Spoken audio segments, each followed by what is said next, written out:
Now, in its 11th year, this is GabNet. Talk like you've never heard it before.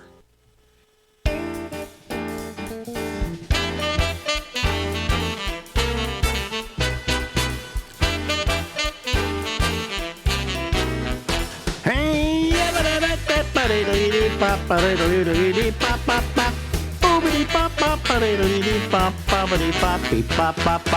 everybody, live from Harlem in New York City. You know what it is. It's the Ramble, and I'm Alex Bennett. Ladies and gentlemen, say a big hello to our old friend, Larry Bubbles Long Brown. time friend, known you for 43 years. Yes, and the guy who forced me to do a show in San Francisco saying you'd kill.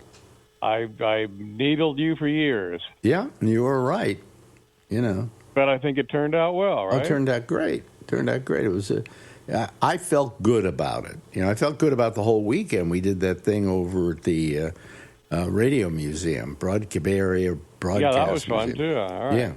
Yeah. You were there. And yeah. I met your wife, Marjorie, who's adorable. Oh, you never met her before, I'd did never you? met her, so I really don't know. I don't know how you guys met, how long you've been together. I'd kind of like to know that. We met on J-Date. Really? Yes.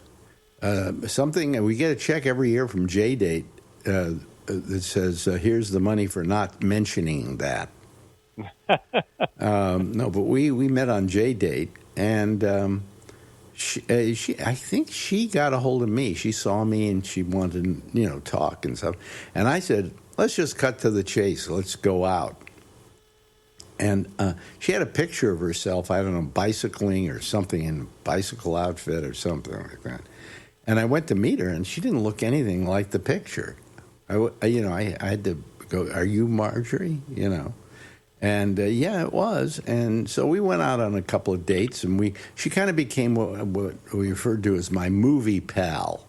We would go to movies together. Mm-hmm. So finally, we started going to movies all the time. And then one time I left her off at a Subway, and I moved in and gave her a kiss. And that was the beginning of just the worst relationship of my entire life. No, take that back. I don't want her to hear it anyway. But that's how we met. Well, she's adorable. She doesn't. I don't know how old she is, but she looks young. Yeah, well, she's 99, and no, she's what? What is she now? I think she's 4 years younger than me. Okay, well, she doesn't look it. No, she looks great. Yeah. And she's looked great for as long as I've known her. So then finally she in fact, she's the one who proposed to me. It was a leap year, and on a leap day, it's like the day that women can propose to guys. And so she said, today's leap year day, so I want to propose to you. You want to get married? And I remember my response. It was the most loving response. It was so romantic, I can't believe it. I think my response was, well, it couldn't hurt. And so we got married. What happened was we were going to California so that I could go to the Oakland, what's that big theater out in Oakland? The Paramount? Paramount. And because they were going to show a showing of Napoleon with a full-size symphony orchestra playing the music, conducted by Carl Davis, who was a very good composer of silent film music, okay? A present-day version of it. And so it's a 4.5-hour movie. I think it's 4.5, or maybe it was 5.5. No, I think it was 4.5. And suddenly Marjorie decided she wanted to go, so I bought her a ticket. She sat a few rows back from me. And she said, I'm going to get through this movie, And I said, well, just go with it. And after it was over, she said, I can't believe that was, 5.5 hours? She said, I can't believe it was that long. She says, it just went by like it was nothing. And I said, well, we got the symphony orchestra. That was part of it, you know. But because we were going to that show, we were in California. And I said to Marjorie, I said, as long as we're in California, I love to drive up to, what do you call it, Lake Tahoe. Why don't we drive up to Lake Tahoe, and while we're there, why don't we get married? So she said, sure. So we went out, we bought rings. She called some woman who lived in the area up there who could marry people. And we got married on the shores of Lake Tahoe. It was very nice. You and Bobby Slayton. Bobby Slayton, yes. You remember? Were you there? Mm-hmm. No. No, but I remember when he did it. Yeah. Oh, God. But what he did is he decided he was going to marry Teddy, his wife, his soon-to-be wife. And so he invited a bunch of us to come up to Lake Tahoe to join him in the wedding. And outside of, Caesars. Was this big field. And they had a sleigh, and it was snowing. It was winter. And they had a sleigh, and so it was a big sleigh. You could put like 20 people on this sleigh. And we all got on the sleigh and went out to the middle of the field, and Bobby and Teddy got married. In fact, I remember the guy who married him. She said, Bobby, Teddy, by the way, which one is Bobby and which one is Teddy? And they got married out there, out in the middle of that field. And everybody was freezing. I have a picture somewhere. I should have a picture of it. Everybody's bundled up, just, you know. And I referred to the picture as the Donner wedding party. Yeah, so that was his wedding at Lake Tahoe. I'll never forget that one. Kind of forget mine. If I didn't have pictures, I wouldn't remember it. Anyway, I kid because I kid Marjorie a lot. I don't know if she likes it, but doesn't matter. I don't care. Anyway, so but I'm glad you like my wife. I'm glad you approve. Yeah, I didn't get to talk to her because I was so busy at that little Live 105 thing, but I did see her and she waved to me. And yeah, and then the show the next day was the show we did, and that was, you couldn't do much of anything either. In fact, I can't remember if I said hello to everybody. No, it was very chaotic. Yeah, I'd like. And I have to. By the way, I got a really nice letter from what's his name, Curtis DiMartini. Oh yeah, very nice handwritten 4-page letter. And so what I've got to do is when you get off here, go to my my text page that you just sent that picture on, and give me his email address, would you, so I can thank him? It was so nice. I will. I'm actually going to see him tonight. So. Yeah, well, tell him I just was overwhelmed by just what he said and how he said it. Oh, he'll be delighted. And that I just want to write him back and just say thank you so much. It meant a lot to me. It means a lot to me. Wow. And Curtis was always somebody that was always in my periphery. He was there, and I knew Curtis, and I appreciated Curtis, but he was in my periphery. My producer was always the most present person. That and Lori, So, anyway. But I still talk to Lori every couple of weeks, or every week actually, to do one of these things, and I still talk to you. Still talking to Farnham, but didn't talk to him for years and years and years. And what that was over was, that was one of those things that's a perfect example of when I said, I don't have enough time to bear grudges any longer, that I just buried the hatchet without even thinking twice. He wrote me, and I wrote him right back and said, let's talk, And so that was nice. So, as you get older, folks, you'll find you forgive a lot easier. Thank you very much. That's my advice. Because we all fear death, so we think we should be good. Well, it's not that I'm coming closer to death. That always, every morning I wake up and I go, well, another day I'm here, But I mean, I'm scared to death of death. I don't understand death. I don't understand what it's like.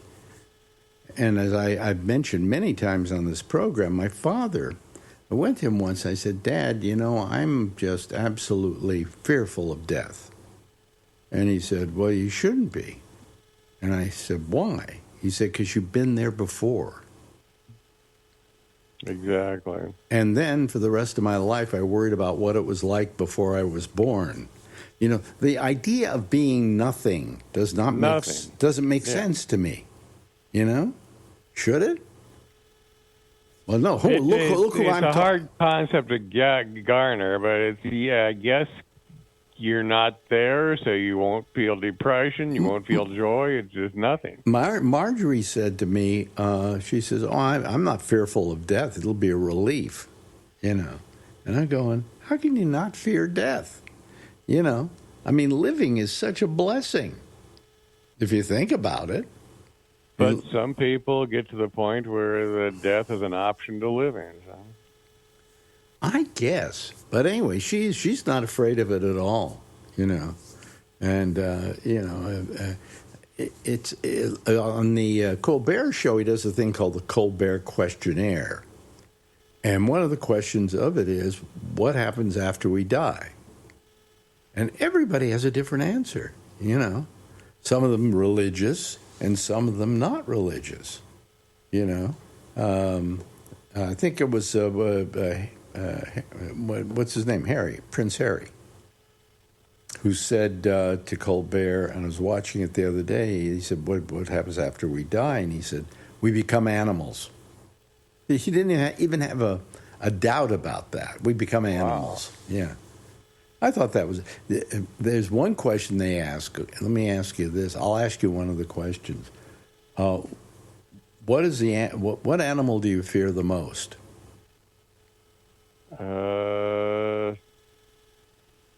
I fear dogs. Really? Why do you fear dogs? Because a lot of them bite. Most of them bite if you give them the opportunity. I would feel more comfortable around a mountain lion, seriously. Really? And yeah. I imagine then you like cats, right? I do. Yes. I'm a cat person. Big cats. I mean, you're talking about mountain lions and things like that? If I were rich, I would have a big ranch with a few mountain lions on it, yes. You probably wouldn't have to buy them. They'd probably come onto your property. Yeah. That'd be great. Yeah. The best answer that he was given on the show, and I agree with it, that's the animal I fear the most. Human beings. Well, that's... Yeah, well, that would have been... Yeah, I didn't think of it that way, but that's correct. Human beings aren't terrific, No, we're a horrible species. Somebody said as a group, it was my old friend who was the movie director, just died a couple of years ago. He said that he'd been in concentration camps, okay? And he said to me, it's not humans that are terrible, it's the human race. You get them together in one group and they're terrible. But individually, they can have real acts of courage and decency.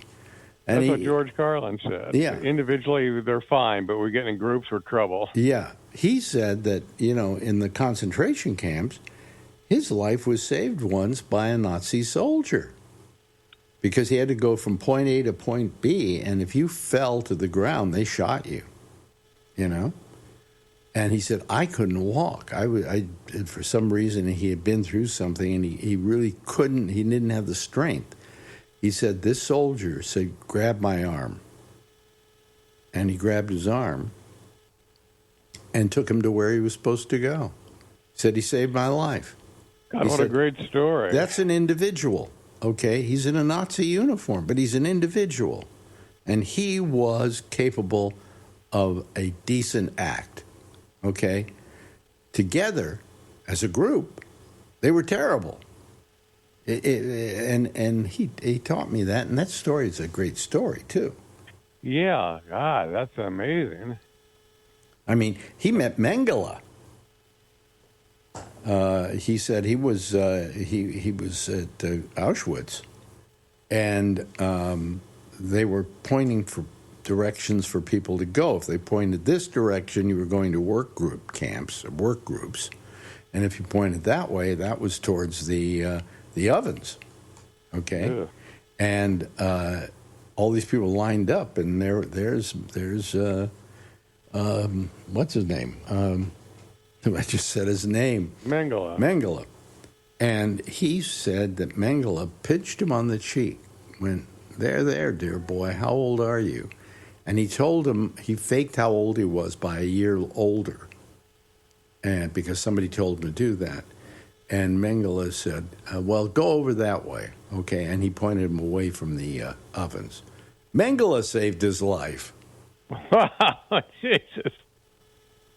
Mango. Yeah, and I in the later years, I said, you were a motion picture director, you were a director on Broadway, I'm all impressed by those things. But the thing about you that impresses me the most is you met Mengele, And he said, oh, yeah, I mean, but people as individuals can do some amazingly wonderful, beautiful things. But in groups, forget it. We're the worst. I mean, what a great story. If he could have ever met that guard after the war. Yeah, he didn't know who the guard was. He didn't know where he could find him, But he said, that's the guy that saved my life. So the guard put his life on the line as well, right? They would have shot him if they saw what he did. Kind of, yeah. But I think he had the power to do that, and he did it, And that's wonderful, just wonderful. So, when you think about the human race as a terrible group of people, yeah, as a group they're terrible, but as individuals they're capable of great things, okay? And that's all we should care about. But, so are you playing anywhere else lately after? No, I'm taking some time off. I'm fried. Oh, really? Oh, okay. Yeah. Maybe it's time to go get that cataract surgery done. Yes, and maybe maybe it's time. Time to do another Alex Bennett Presents. Well, they talk about a cataract, and they say, well, we'll do this one, but we'll do the next one when it gets ripe. Okay, is the term they use. Mm-hmm. Well, how many years has it been that you've been thinking about getting this thing? Oh, 4 or 5. It's got to be so ripe you can't see out of that eye. It's actually not that bad. So I don't know. It actually feels like it's gotten a little better. Yeah, well, if it doesn't bother you, then there's no reason to do it. But if it bothers you, it's like your hernia. You haven't done that either, have you? I haven't done that either, no. And does that give you great problems? I can live with it. Because I got a hernia, I got a big one, but it doesn't hurt or anything like that. It never bothers me. So never bothered. That's great. Listen to us, folks. We're talking about hernias and cataract surgery. This is old people talk. This is what happens when we get together for lunch. This is what we talk about. But anyway, so I was. You did great at the shows. You just killed. People said, I had a couple of people actually say to me, you were their favorite act on the show. Oh, really? Oh, that's nice. And others thought that Durst was their favorite act on the show. I thought Durst did a great job. Yeah. And Slayton was terrific, but we expect that out of Bobby. You know? He didn't think he could do it. He was really worried about it. Really? Yeah, wow. because he really hasn't worked in a long time. Since the pandemic. Since the pandemic, exactly. And now, there's some article, I got to go, that's in the New York Times about him and what's his name? And who's the guy with all the young girls? Epstein. I can't remember names anymore. There's an article about him and Jeffrey Epstein. Uh-oh. And, yeah. Well. Yeah. So Well, Bobby kind of explained at the show, but yeah, but let me see here. Let me see if I can find it. I don't think so. Darius Slayton, no. What is it? I said NYT. Bobby. Well, let me put Bobby here. Bobby. Let me see. Is it here? I didn't really look it up. Bobby Slayton. Yeah. Well, it doesn't seem to say here anything about it. Wikipedia, Bobby Slayton. No, I don't see a Pitbull of comedy, improv. No. Huh. It's funny. New York Times. Oh, well, Bobby Slayton. Okay, let me go at NYT. Oh, here we go. Bobby Slayton, Epstein Files. No, there, NYT. Let me do this. I can't find it. I shouldn't spend time wasting my time right now doing this, but Bobby Slayton. Yeah, at dinners, over jokes. Here it is. Wait a minute. Log in. There we go. At dinners, over jokes with comedians, Epstein honed his networking. It said, in 2014, Epstein wanted a bunch of comedians to join him for dinner at an Italian restaurant in the Upper East Side. Chris Rock was high on the list, David Brenner, the stand-up comic, and frequent Johnny Carson guest. David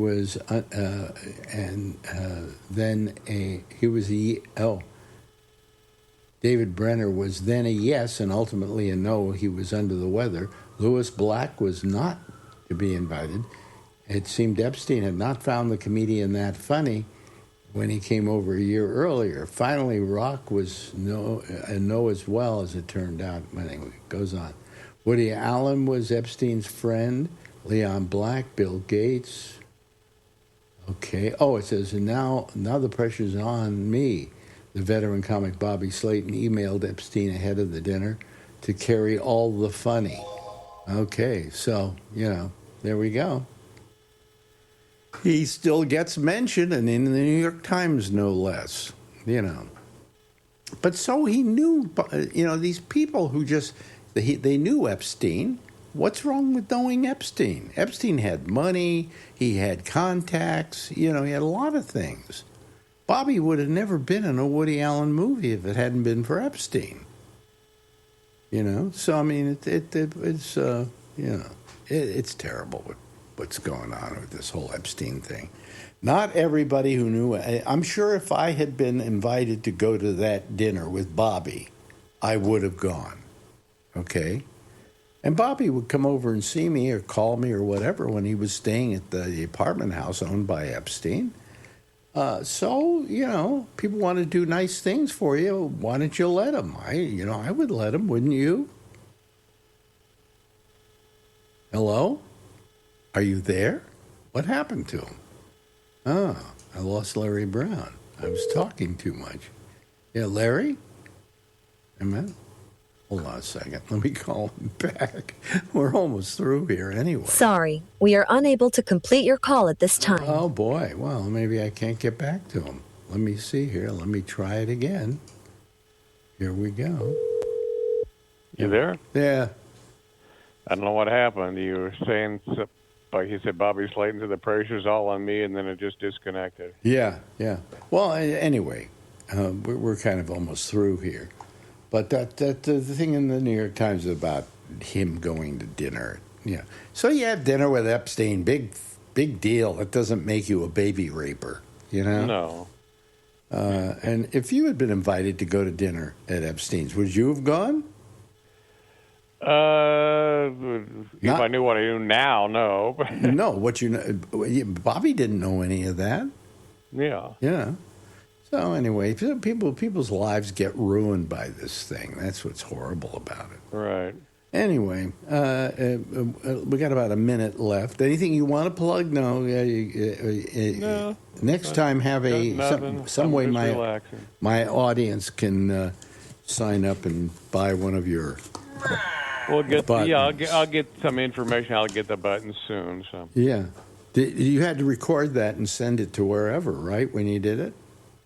They were made in China. Yeah, and where did they get the meh from? You? I had to record it, and then a friend of mine took care of all this for me, got the shipping done and everything. Wow. So why don't you give us a I guess he just got a refund from the tariff, so he's happy. Oh, really? Okay. Yeah. So, why? Because they charged him for the tariffs, and then They charged him a tariff. Now he got it back. So. Oh, okay. So he got his money back. Okay. Yeah. So give us a big meh before you leave. Meh. See, that's it. It's exactly what you get when you get the button, folks. I don't know why anyone would want it, but No, we'll get rid of all 1,000 of them. Okay. we'll get rid of all of them. Yeah. Because I'm sure they're taking up a whole room in your They apartment. take up a lot of space. Yeah. Yeah, right, exactly. Ladies and gentlemen, that's my old friend. I so My enjoy old pal, Alex Bennett. My old pal, Larry Bubbles Brown. Thanks, Larry. Thanks, Alex. Bye. Bye. Now, in its 11th year, this is Gabnet. Talk like you've never heard it before. And here I am, and there he goes. And thank you, Bubbles, and we'll see you next week. God, I love Bubbles. I love him so much. He's not in a sexual way, but he is a good friend and colleague, and I enjoy his work. He is a great comic, and if you ever hear about him playing anywhere near you, although he probably won't because he doesn't travel by plane, you should see him. He's terrific. He's really terrific. Well, we've only got 2 people waiting to talk to us, and they're both people that don't talk that much. Well, where is everybody tonight? Well, we'll admit these people and see what happens here. Let me bring them in, and let me see here. We got, let me see. I got to get this up here. Okay, there we go. And there's Jeff. Hello, Jeff. Hello there. And there's Charlie Wallace. And that's the only people who want to talk to me tonight. Oh. What did I do tonight? Wow. Is there anything big playing or anything doing on TV I should know about? Well, March Madness is the only thing I can think of. Is it really that mad? I don't know. I haven't watched it this year. What? Oh, I see.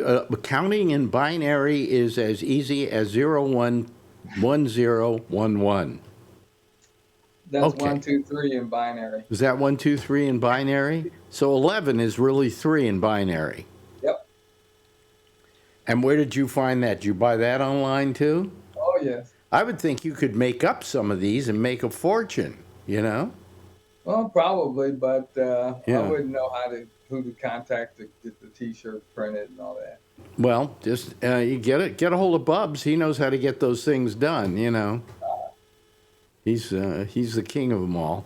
And there's Tom Yamaguchi has just joined us, and of course Bugs Bunny has just joined us. So he's in Wacky Land. There he is, and here comes Josh Wheeler. Okay, there he is. Hello, Josh. How are you? Good, thank you. That beard is getting fluffier. Yeah. Looking good. You know, a lot of people have big beards now. I can't grow them that big. I don't have that ability.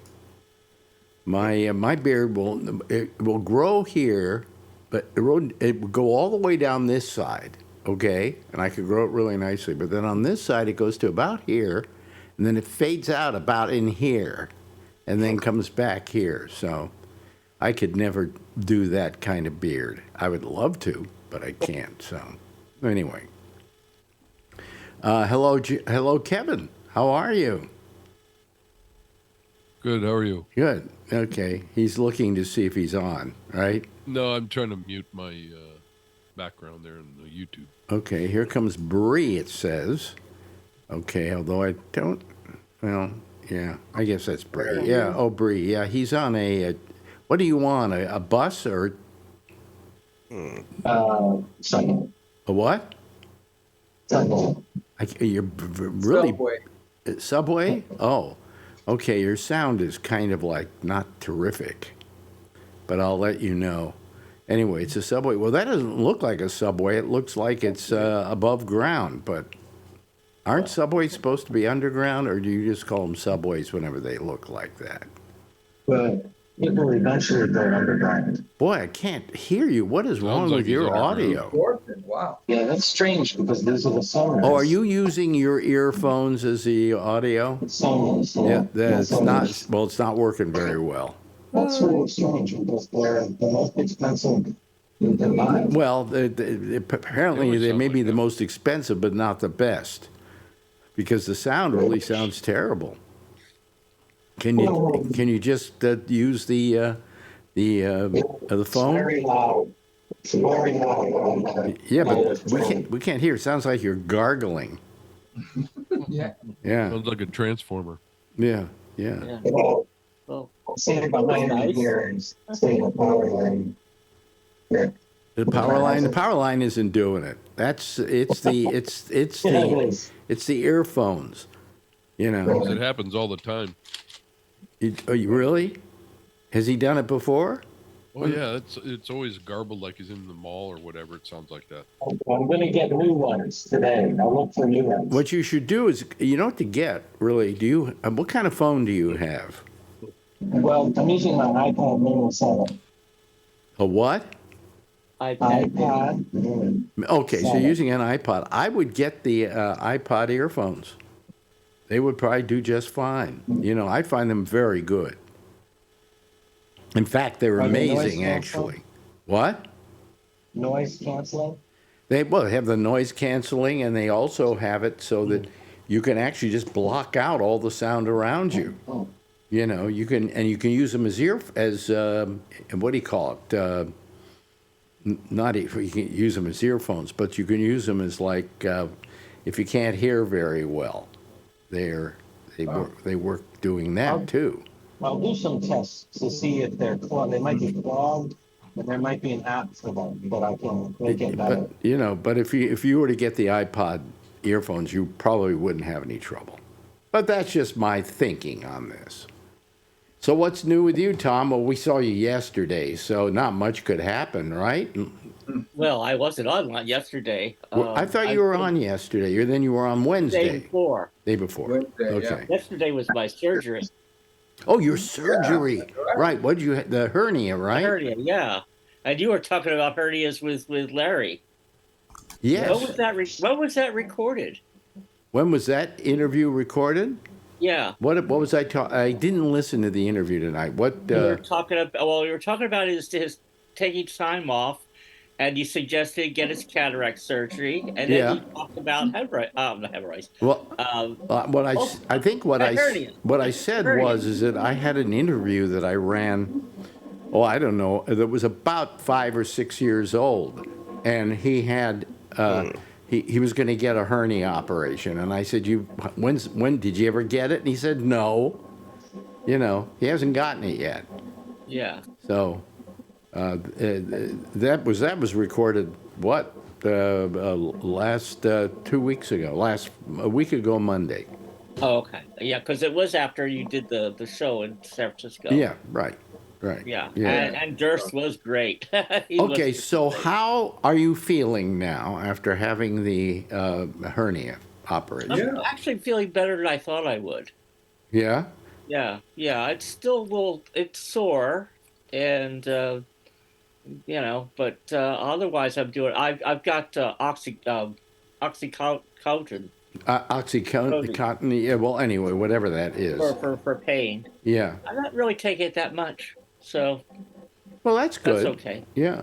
Yeah. Marjorie used to have that drug. I don't think she uses it anymore, but she didn't use it very much either. You know, she just used it when she needed it, you know? Yeah. So Anyway, but Yeah. it's I might even get up and walk up a few blocks and participate in our local No Kings rally. well, that would be nice if you did that. Unfortunately, I think you should stay in and wait for it to heal a little more. You know, Feel in the morning. I know. Yeah. Yeah. Why did you? I'm definitely taking a few days off from work. Yeah. Yeah. You sound a little kind of like, you're not 100%. You kind of like you got a certain level of pain, I guess. It's not pain, just tired. Tired. Yeah. Yeah. What getting what low. happened to Right. your lights there, Mark?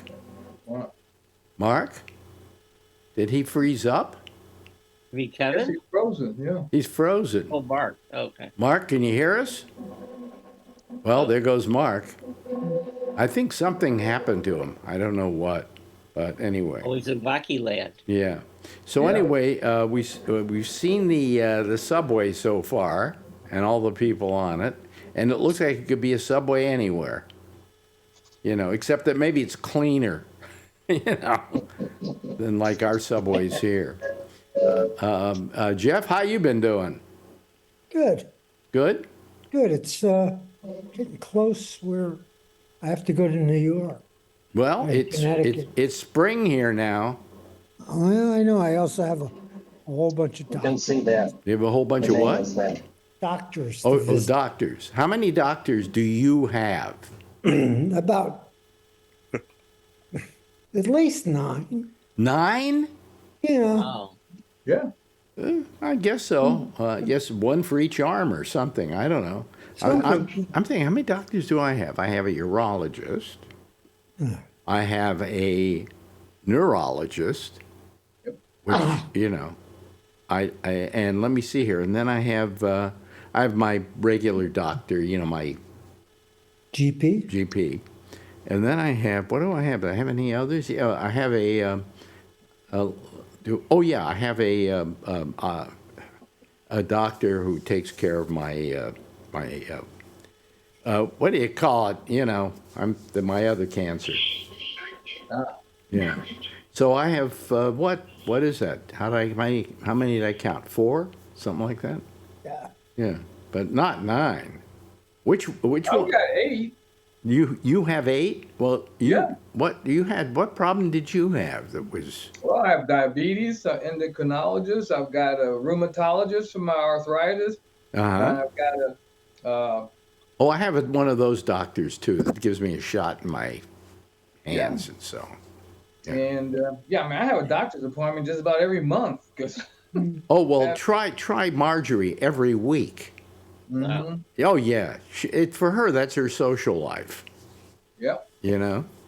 But no, what was the one I have for the oh God. I can't remember anything anymore. I'm thinking of quitting this whole thing because I can't remember stuff. It's just ridiculous. Something to look forward to. Huh? Oh, something to look forward to. And yeah. No, it's what do you call it? I mean, my doctor takes care of my. I can't even remember what he's taking care of. Oncologist? My other oncologist for my other cancer. Oh yeah, yeah. Yeah. For my. That'll be my 9th doctor when I come up with cancer. Well, that doctor takes care of my. What kind of cancer did I say I had? The other one. Prostate. No, prostate. We took care of that. That's the urologist. You got the leukemia. Leukemia. Oh, that Leukemia. one, yeah, the Yeah. blood one. Yeah, and he's an oncologist, and I, the leukemia has not even shown up. Okay, none of the symptoms have yet. I'm knocking on wood as I say that, have availed themselves of my body. But even if I do get it, they then give me a pill, and I live the rest of my life in relative ease. So, whatever. So I can't. I'm sorry. I have trouble remembering stuff now, and I don't know why I'm so out of it that way. Here comes Ray, by the way. Everybody, quiet. Here comes Ray. Cheese it. Here comes Ray. Wait a minute. There he is. There he is. Hello, Ray. Oh, hello, Ray. Hi. Yeah. Okay. That's Ray. Gee, we're getting a pretty good group of people here tonight. This is cool. Yeah. This is cool. Yeah, no, I'm forgetting stuff lately. It's really getting terrible. I think Jeff and I should do a show together. It would be really interesting.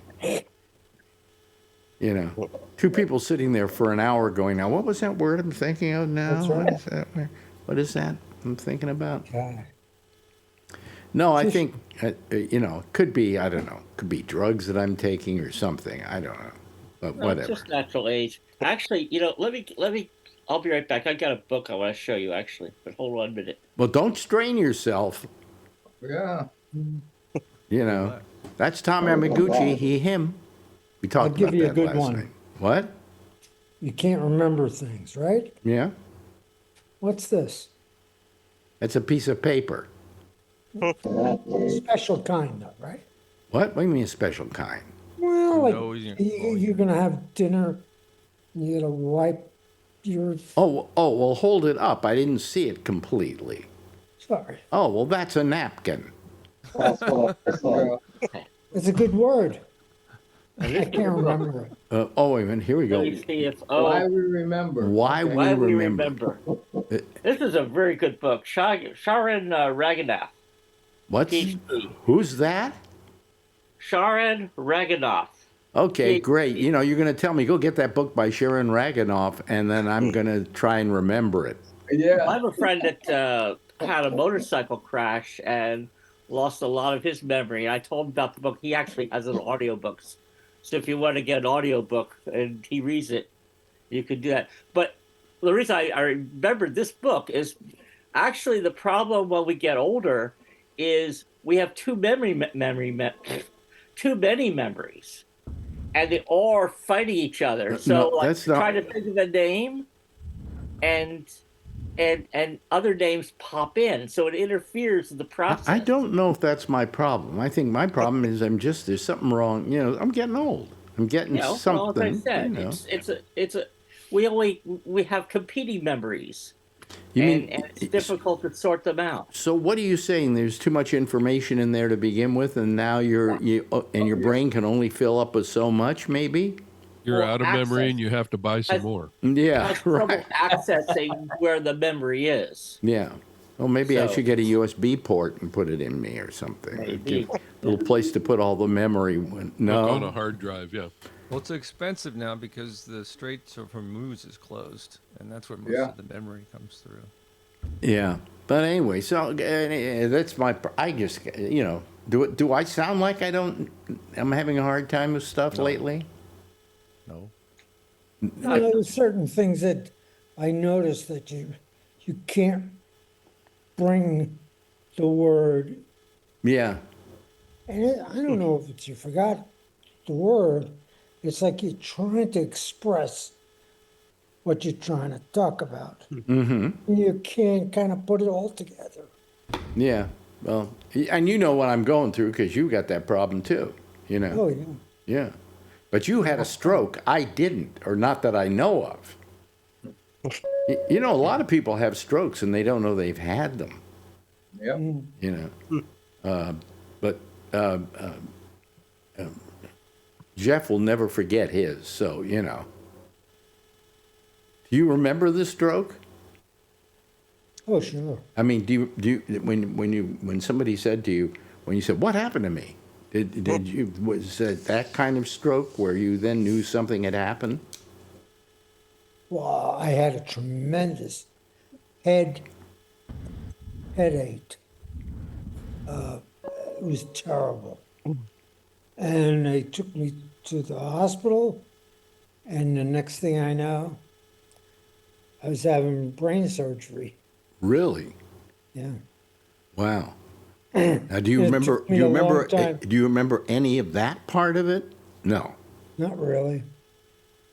Well, sometimes we forget stuff that has caused us a great deal of pain. Yep. You know, it's I a always do. way of the body saying, you know, come on, you know, we're not going to have you suffer through this. You know. I have amnesia for everything. You My had- wife has to remind me about Turn it. up your mic a little bit. A little bit. Oh, okay. Yeah. You had amnesia? I get amnesia. I get amnesia for things that Well, turn it cause down now a me- little bit. Turn it down a little bit. I get amnesia. No, for up things now. Somewhere in That between. better? Up a little more. Jesus. How's is that There, too that's much? fine, perfect. How weird. I Yeah. never have to adjust it. Okay. Yeah. Anyway. So what were you You saying? get amnesia. He gets Yeah, I get amnesia. amnesia for things that cause me problems, and my wife has to keep reminding me. And Well, I that don't may even just remember. be just be marriage. Yeah, so. Well, you know what makes many of my family, I can never remember birthdays. You never can remember birthdays? Yeah. Okay. I How can't about remember your own? Can you remember your birthday? I try to forget it. Yeah. Okay. Yeah. I am. What am I terrible at remembering? Well, I've always had a problem with a series of numbers. If you give me your telephone number, I have to write it down, and that's part of my minor dyslexia. And if you say a bunch of numbers to me, like that's what I hate about what's on computers now. When you get these things and they say, "Well, here's a security code," and it's 6 numbers. And I got to remember all 6 numbers. Copy and paste. Well, that I do, but sometimes you can't. With some of them, you can't copy and paste. Don't You you actually use the have to autofill? type it in. What? Don't you know use the how I- autofill on the Mac? Autofill? Yeah. Well, on the Whenever I Mac, do I've got that- Oh, that's true, autofill, too. but Yeah. you know, it depends on what You I'm. know how I remember them, Alex? Well, I say them back like I'm a computer voice. yeah, but you And see, then I remember them. I will look at them and I will say them all, and then I'll go to it and I'll reverse No. 2 of the numbers. But that's because you're saying it in your own voice. If you say it in like Yeah. you're a computer. God, we can hardly hear you. I'm almost there. You're I'm almost there. Okay. But no, that I can't. That I have a hard time with. Anybody else have a hard time with a series of numbers? You know? Yeah. Okay. So, yeah, Mark, you probably got the same thing I have. You have minor dyslexia. You know. I have minor dyslexia. Do you? Yeah, when Okay. I read, I have to underline everything. Otherwise, my eye goes all over the place, and I can't stay with it. Yeah. Yeah. Well, who else? What's his name? The governor of California, Gavin Newsom. Yeah. Has talked about the fact in his book that he has dyslexia. And what's his name? Trump has been making fun of his dyslexia, Yeah. saying that he has a mental deficiency. Well, that's actually not a called it mental dumb. deficiency. Yeah. A mental problem. A mental problem? It's not a mental problem. No. And it has nothing to do with your ability to accomplish things mentally. And then he says, "Do you want somebody like that running this country?"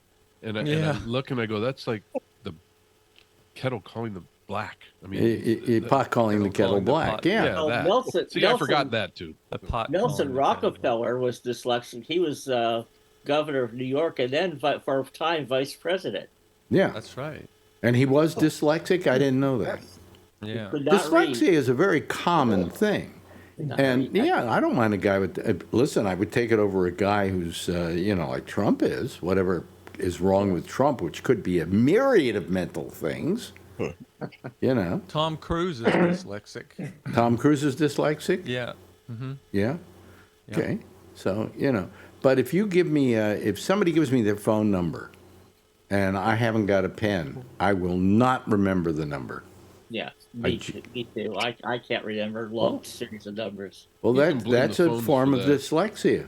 You can blame the phones for that because everybody uses their phone and nobody knows numbers anymore. Well, remember that's we a used to different thing than somebody like, let's say you gave me your phone number. Well, probably today what I would do is I would put it in my phone as you give it to me. That's what I always do now. Yeah, but I would sometimes I get the numbers wrong. I'd switch them Yeah, around. that's reversing them. Yeah. Then Yeah. Then you're, Yeah. Remember when we used to memorize all these phone numbers and you always had like 10 numbers you always knew? I can remember my phone number from a kid at home. Me too. Huh. I could say it right now. I won't. Diamond 2, 342, 4602. Yeah. Yeah. I'm trying to, phone numbers I can remember. Okay. My phone number I can remember, rather. But that's simply because I have to. you know, and I say it enough and I see it enough and I know it enough. So I give out my phone number now, but then everybody would call me and the show would be having a problem. So I won't give out my phone number. But, you know, I can remember it immediately. But you know what I can't remember? I'm trying to remember some old phone numbers that I had, and I don't think I remember any of them. You know, like the one I had in San Francisco or the one I had in Marin County when I was growing up. You know, you're dyslexic too, Mark? No, I can't hear you. Turn on your. You're muted. Unmute yourself. Yeah. Yes. Yeah. And it was because of that, I got to go to that little high school on West 74th Street in Manhattan. What one is that? It's called the Robert Louis Stevenson School, and that high school saved my life because I was living through hell in grade school and junior high. Yeah. I wasn't dumb, but I had trouble learning. Mm-hmm. So I got into the right school and, you know, it helped. I mean, it got me through everything. Well, was that a learning disability you had, or was it just that you couldn't, you know? Oh, it was learning. Set things right. Yeah. In fact, you know, Alex, my daughter went through a Quaker high school in Pennsylvania outside Philadelphia that specialized. Well, they call them learning differences, not learning disabilities. But it was Delaware Valley Friends School. Yeah. And my meeting helped pay for the tuition. And yeah, it's a special program for you know, people with learning problems. Yeah. And she did really well, and she went on to college. She went to Penn State. I think if they had realized that I had some dyslexia, which in my time, nobody paid attention to that, okay? And they knew how to deal with it, I probably could have been a better student. But, you know, we didn't know any of this when it was you're retarded. But that's what they used to do. Everything would go to retarded. It just went from you're okay to retarded immediately. Yeah. There was nothing in between. But that's exactly what Trump is saying about Gavin Newsom. I mean, he's saying this guy is mentally impaired. He's got mental problems. You know, I mean, people will believe that. Huh? They will believe it. That it will land. But that's not the case. You know, I mean, I would rather have Gavin Newsom with his dyslexia as president than Trump with whatever is wrong with that man now. It's practically everything, I think. Mm-hmm. You know, you know what he always does? He accuses people of things that are actually wrong with him. Yeah. Yep. It's called projection. Yeah, is it called projection? Projection, yes. Yeah. You know. Yeah, that is true. Yeah. Yeah, but it was cruel. Yeah. But at least Newsom's fighting back. I mean, he got on and went on an interview and completely explained his dyslexia and how he deals with it. It was really interesting. Well, apparently he was able to run a whole state as a governor. Yeah. And a city as a mayor. Yeah. And whatever else he did in his career. Supervisor. Yeah, so, you know. Yeah. And probably... he was married to Kimberly Garfoyle, so that's got to be some kind of a problem. Kimberly Garfoyle. Who was she? I'm trying to remember now. That was Don Jr.'s girlfriend. Yeah. And he was married to her? She was part of the campaign for Trump. Newsom used to be married to her. Yeah. Oh. I couldn't believe that. Wow. Well, you know, we all... That'll eat your brain. We all make mistakes, okay? Yep. You know. But anyway, so tonight I got my tax bill for this year. Yikes. Oh, boy. Yeah. Well, I ain't no millionaire no more. I'll tell you that right now. You know. But, you know, if you pay a lot of money in taxes, that means you had a lot of money that you made. So that's the good news, you know. And then on top of that, just to finish it all off, on the bottom of the page, in smaller letters, my accountant Gary is the accountant. He's my business manager too. Puts down what I owe him for his services. On top of it, yeah. So that's added to that. And then on top of that, thank you, Donald Trump. You, at a high, when money was coming in good, I had a certain amount of money, okay? Now we started losing money and losing money and losing money and losing money. And guess what? I lost $100,000. Yeah. Tell me now. I don't even look. Thank you, Donald. I appreciate it. You know, I mean, I still have a lot of money left, but you know, it just, I went, where did it go? What happened? You know? Meanwhile, he manipulates the stock market these days, and nobody says shit. And all his friends make money off of it. Yep. Right. You know, if he were to say to his friends, tomorrow I'm gonna make a announcement that we're ending the war in Iran, all his friends would go out and buy stock like crazy, and then the stock would go up and they'd all make money. And somebody says, we got to do a major investigation into this. Yeah. Remember when Martha Stewart went to jail for a couple of years for that? Yeah. Yeah. Yep. Inside That was peanuts. And it was just for a small amount of money. Yep. It was. But, you know, I mean, it's just amazing what's happened. And I thank you, Donald. You know, thank you for that. Appreciate it. How many, did I ask how many people here have stock at all? I guess. I got so much stock. Really? Yeah. I got a lot. Yeah, of did you stock. take I don't it? even look when this happens. I don't look. 'Cause Yeah, I don't wanna get what my upset. business manager said, don't look. He said, eventually what I it'll do. go back up. I said, yeah, after I die, Yeah. you know. I don't look. That's why I sold my stock. Well, you know, I mean, what are you going to do with your money, though? Where are you going to put it? You're going to put it in a bank? The bank, if you looked at the interest they That's pay you? insured. Huh? Yeah, it's insured. Well, it may be insured, but the problem is, I mean, I was doing that for years. I had my money in the bank, all right? And then finally I said to my business manager, I said, I can't stand this. I said, they send me a thing and say, hey, you had $100,000 in here. You made, we paid you so much in interest, and it was like, 75 cents or something like that, and I'm going, I got to put my money somewhere where it'll In the make long money. run, you make way more money in the stock market. Well, yeah, eventually. You can just do index funds or something if you want. Well, I have about 250,000 in bonds. Okay, Well, bonds are good to have too. bonds are good because they don't go up and down. You just have to wait. T-notes. Huh? T-notes. Treasury notes. Treasury You notes. have to be yeah. diversified. That's the thing. Yeah, and then I have a lot of stuff in various stocks and so on and so forth. But I mean, it's just been ghastly. And if you want to go to the grocery store, that's ghastly. Yeah. Yep. My Apple savings account pays 3.65% annual APY interest. What is that? Your Apple what?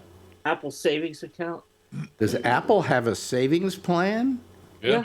Yeah. I got one too. Yeah, with the Apple card. Yeah, I have that. Oh, the Apple card. 3.65%. Yeah. And that's you're saying that's a saving? What? I don't. Yeah, it's a Yeah. savings account.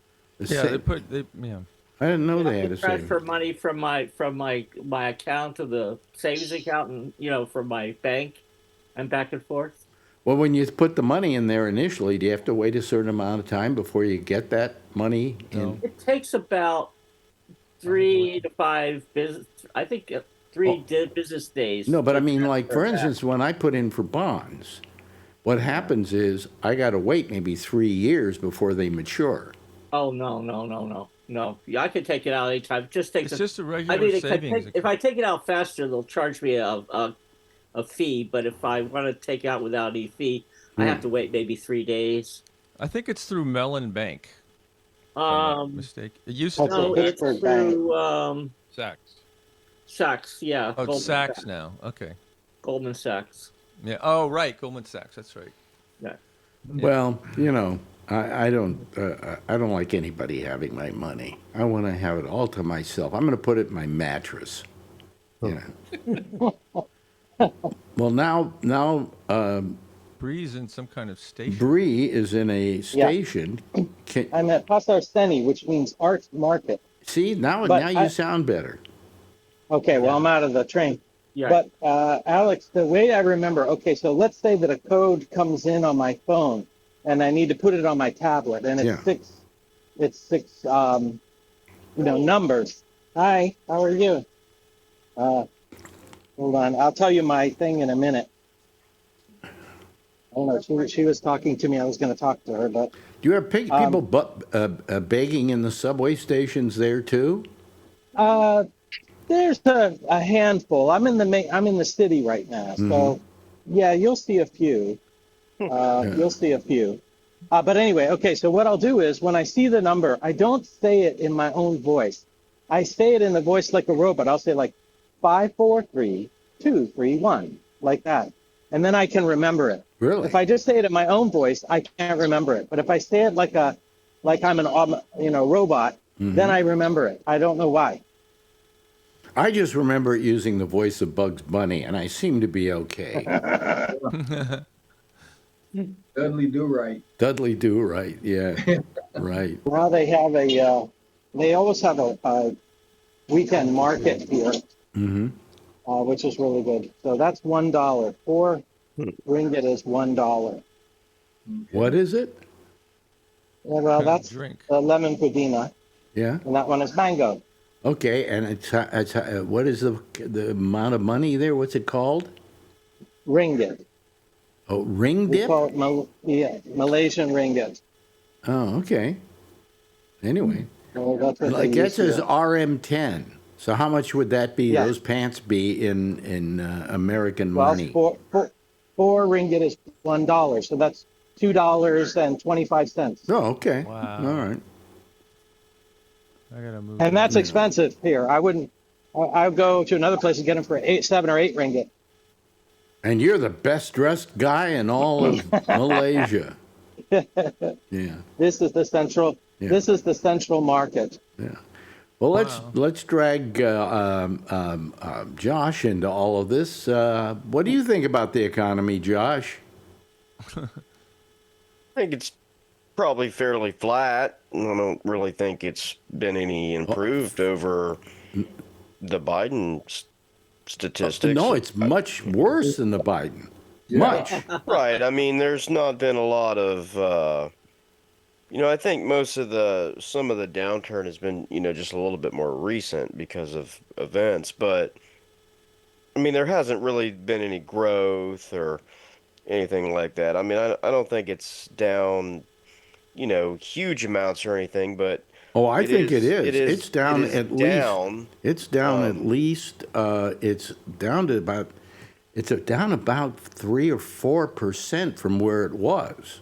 But the problem is it goes up, then it goes down, then it goes up, then it goes down. That hasn't happened. It's been a down market for how many days now, or weeks? 2 weeks? Well, yeah, but he had it up to 52, didn't he? No, he had it up to 50.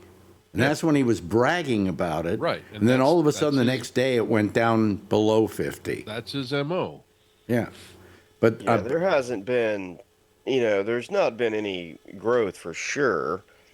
And, so I guess, when I say flat, I more or less mean it's been very stagnant. It's not, I wouldn't describe it as stagnant, Well, I haven't seen steady growth or steady decline. I mean, there have been a few things that are okay, and then a few other indicators, that are not.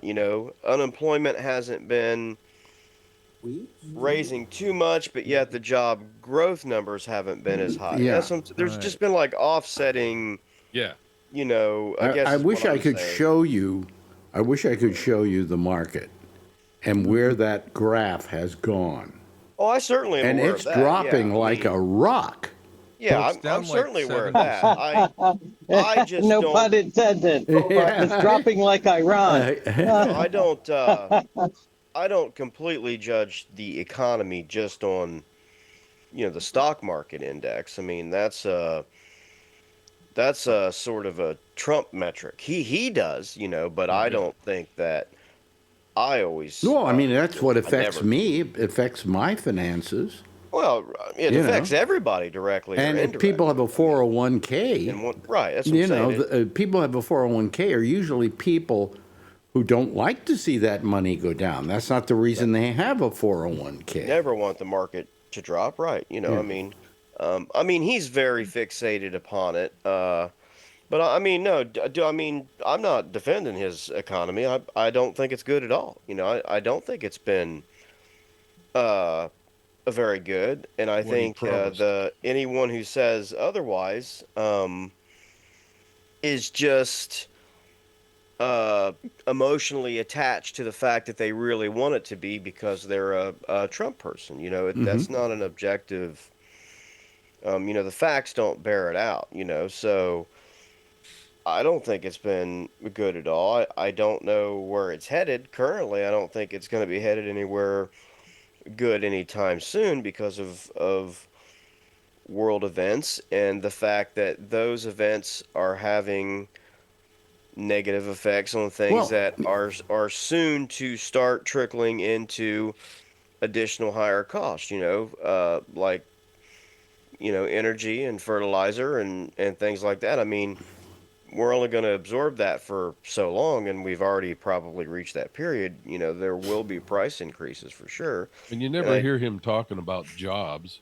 right, He's always talking about and the stock market. I do not think that the tariff program, whether you like it or don't like it, legal or whatever, I don't think it's been nearly as successful as they boast of it. They like to talk about the money that it brought in and all this, and even if it did, that's fine, but it's not being paid for by people other than Americans the way Yeah. they say.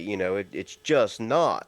So if you like tariffs and you think they raise money, fine, okay, but those that money is still coming from Americans.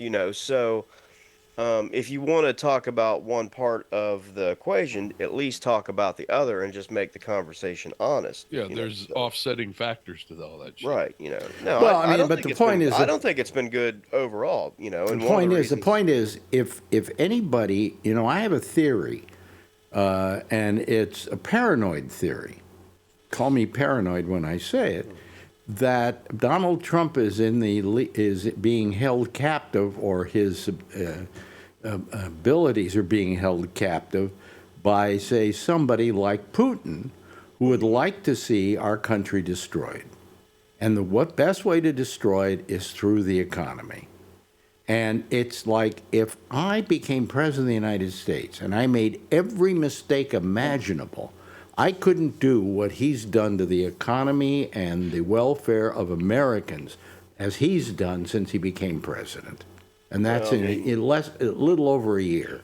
the thing is the things that he has done. The reason that it's not been worse off is because some of these things are affecting people like that are on this show, but they are not affecting millionaires and Wait, billionaires. of course. That's the reason that it's not, But who a needs to? bigger If you're deal. president of the United States, your only job is to work in the best interest of the citizens, and to let them have food on their table and to make their lives good. And he's done everything to make American lives miserable. Yes, the billionaires don't have to worry about it, Sure. but you and I do.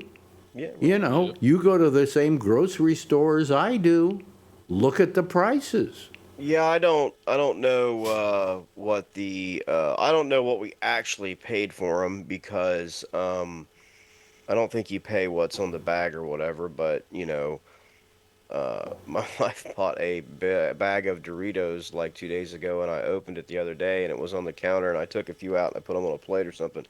and I saw the bag where they used to put the price or whatever. It said like $7.49. Yeah, but and also I was thinking that can't be right. Like, if that's the price, yeah. she's never buying those again. You know what I mean? And the other thing about those Doritos, count how many were in there as opposed to when you bought Well, I'm them sure, the last right? time. But I Air mean, now. I was like, that can't be the real price. Like, what is that? I mean, so like, but you don't always pay what's on the bag when you buy it at like Sam's Club or Walmart or whatever. But I was just like, well, that can't be the price. Yeah, You know, no, but but it's just the average American is hurting. You know, yeah, they right. can't put money in their pocket. Yeah, You know, I mean, one of the reasons that I think the economy has struggled as well is just because I really don't think Congress, and certainly not Trump, they're honestly not really paying that much attention to it. They're very focused on imposing their renewed imperialist foreign policy agenda around the world. Yep. And, they have really been ignoring the home front, to be honest with you, economically, which is very strange because that is the number one thing that they campaigned on. Yep. And they've done the exact opposite of their campaign.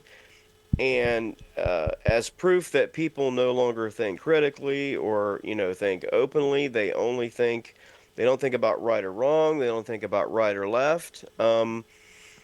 They've just totally ignored it. I think just people are convinced saying themselves that but, it's okay. But I think people are saying, His people, I should say, not I can't put food on the table anymore. I can't support my family. The TSA, and they don't care. They're going off to break. Yeah, and I was talking to, you heard me talk to Chuck Farnham last night about TSA because he worked for the TSA. Yeah. And he said that he was there when they had one of the other, times that the TSA got hit with no pay for like 3 weeks. And he said those people couldn't even afford to put gas in their car to come to work. Yeah, a lot of those jobs to go to DoorDash. Yeah.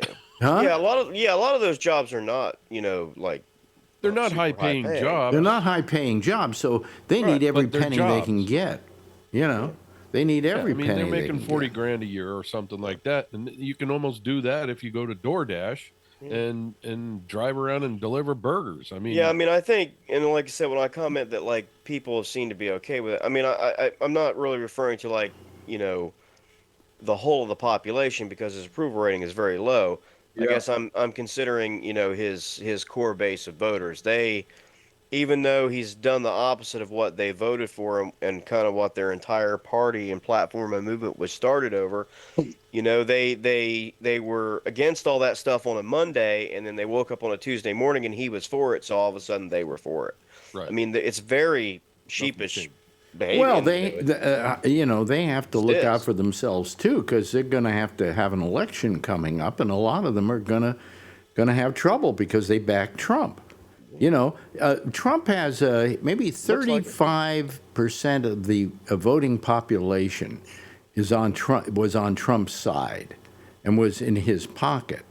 It's now down. His popularity is now down to 30%. That's below his core group, below his constituency, which means, people are feeling this hard. And it's something that could have been prevented all along, okay? Yeah, but it could have been prevented, up to now. How? I look at Tom being kind of an average person, okay? Right? You're not you don't make big money, right? No, I don't. No. And who else here doesn't make big money? Well, Kevin isn't even working, I think, now. How about you, Charlie? And when we talk to those people, and Ray, would you consider yourself making a lot of money? Well, honestly, there was a time in my life when I did make a lot of money. Yeah. And so I'm fine. My wife made a lot. We were both. You're like fine. VPs. You got a wife who works too, right? Yeah. Yeah. And how about you? Mark? Are you still working? Part-time. Mm-hmm. But are you making enough to make ends meet? Barely. See, barely. You know, I mean, the point that I'm making is even within this group, we have people who cannot afford a very expensive economy out there. You know? I mean, Well, I we went, say half the country lives paycheck to paycheck. I used to You go don't to get the a paycheck, grocery. you can't. Yeah. Yeah. I used to go to the grocery store down the street 2 years ago, and I'd walk out paying $35. I bought the same amount of stuff a couple of weeks ago. I walked out paying $100. Yeah. All right, and I'm not one who needs to complain because you know I do okay. I have done okay, but it's terrible out there. It's just terrible out there. You'll still get, excuses, like it's still the Biden economy and It's not the Biden things like economy. that. Right, but I mean, I'm just saying, there is that contingent of his party that is not willing to recognize that there's a problem. I mean, you can't fix a problem Well, unless you and let me admit put it there is this one, way: right? we've gotten to the point in this scenario where Trump has to take some responsibility for what's going on and not blame it on Never Biden. gonna happen. Right. Never gonna happen. What and what we keep forgetting about the Biden economy is we were recovering from a pandemic that basically is what Trump really got us into. I mean, it was worse. He made it worse. Well, no, he didn't get us into the that. You know, no, he made it worse than he could have been better, but he made things he worse. didn't handle it And well. He didn't know how to. He totally mishandled it, and Biden was left to pick up the pieces. Yep. And so what? We He at ended least up with stabilized it, inflation. yeah. Yeah, But the inflation itself was coming down in the last year of Biden's presidency. It was coming down. Certainly been long enough that he cannot make that claim any longer in my mind. I mean, he's still going to. He still does. His people still will. His press secretary still will. I mean, that's what I'm saying. If you do not, I don't know, the first step of the 12-step program or whatever, right? Isn't it like, admitting that you have a problem, right? Yeah. I mean, you can't do the other like steps, Donald right? Trump would ever go to a 12-step program. Right, but I just mean, right. I mean, but I'm just saying you cannot you cannot fix a problem if you don't believe there is one, so, and I just think that there are lawmakers, that's the saddest part. I mean, it's not just the people that are, living in the neighborhood or whatever. It's lawmakers who, damn well know that there is an issue, but they just cannot do it. I mean, you go ask Mike Johnson, well, hey, how's come it's okay for Trump and his family to vote by mail, but you guys are saying how bad that is, and then all of a sudden, because the president did it, he says, oh, no, well, that's in Florida, though. That's okay, because they run their elections really good. We were just talking about places that don't run their elections very good, and these states that just send these mail-in ballots to everybody just for no reason, And I'm sitting there thinking, oh, you mean like Ohio, which is, all statewide office holders are Republicans, and he's won through the last three. I mean, like they send it to everyone. I mean, but he didn't mention Ohio, right? He mentioned California. I mean, so that's what I'm saying. I mean, they're willing to say things that are just not. They have no basis in truth or anything. And yesterday, mail-in balloting should go away, but it's okay for the president to use it. Yeah. And then when they're asked about the hypocrisy of it, they say, well, that's different. That's Florida. That's okay. I mean, Biden did it. So. I mean, right. It's so, I mean, it's very disappointing and very fake. It's sad. I mean, when can we just get some serious lawmakers? That's all. I mean, that's all I want is they can even have some of these positions that I don't like, and be people I don't even really approve of, but I want them to actually be serious about legislation and fixing problems, and I mean, Congress needs to pass a budget. They haven't done it in decades. They've been running this country on continuing resolutions for, you know, 25, 30 years. So you can't blame that on the Democrats. You can't blame it on the Republicans either, I guess. You know what I'm saying? I mean, so when is that nonsense going to go away? I mean, Well, you can blame the president shutdown on the it's Republicans. not going to Yeah. go Yeah. anytime soon. I mean, they need to, the three Do their branches job. of government need to go back to doing their particular part of the equation. Yeah, I was listening to Marketplace this afternoon, and Kai Risdall signed off by reading the part of the Constitution that the sole budgeting power rests with Congress. That Trump decided that he was going to write an executive order to pay the airport security. So where's the accountability? There is none, because unfortunately, even though they only have one or two seats in control of the House, Trump is in control. Mm-hmm. They won't count. They won't do anything to stir him up. No. Just keep going with it. Yeah. I don't know at what point, if there is a point, they will ever reach that threshold where they No. decide They're not. that They're the just ship waiting will for the- sail. The ship will sail faster if they jettison that cargo. Well, we'll Yeah, they're gonna jettison. wait for the We'll fourth jettison that cargo in November. I mean, I don't know when that will happen. Because November. I mean, Well, I think We hope. listen, let me just say this. I'm sorry I was not looking at you for a moment there, but I was having to find my music here, which changes every time I go on here. Anyway, here's the thing that these guys have to learn, that be taught a lesson, which I think they could be taught in the midterms. However, winning the midterms is not up to the Democrats, because if it was up to them, they'd fuck it up. Okay? Well, it's up to the voters. If they just stand back and do nothing, just to get out of the way, they'll win the midterms. well, I mean, I've said they should be campaigning more on the things that they want to do and policies that they believe in, rather than just all they Trump all the time. I don't know that that's wise, but that's the path they're taking, and it still may work out for him just because of his failures. Self-destruction. But again, it's not that much different than sports. Just because you won the game doesn't necessarily mean that you had a good plan and you did everything right.